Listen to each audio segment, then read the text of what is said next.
বাংলাদেশের ঘরোয়া ক্রিকেটের উন্নতি না হলে ক্রিকেটাররা কখনোই ধারাবাহিক হতে পারবে না বলে মত পাকিস্তানের লিজেন্ড ক্রিকেটার ওয়াসিম আকরামের।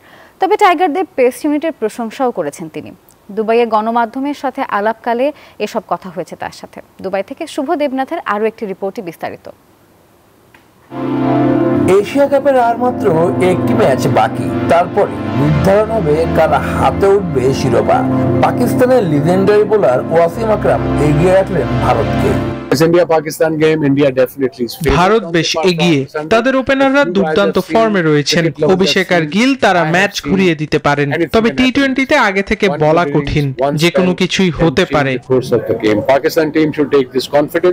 উঠে আসে বাংলাদেশ প্রসঙ্গ। তাসকিন মুস্তাফিজদের বললেন ওয়ার্ল্ড ক্লাস বোলার, তবে লেগ স্পিনার রিশাদ হোসেনের বোলিং মনে ধরেছে আকরামের। পিএসএল এর সময় খুব কাছ থেকে দেখার সুযোগ হয়েছিল তাকে।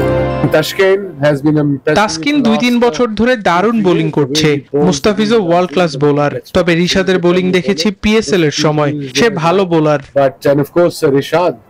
বাংলাদেশ বারবারই চাপের মধ্যে ভেঙে পড়ে, এর কারণও জানা পাকিস্তানের সাবেক এই পেসারের।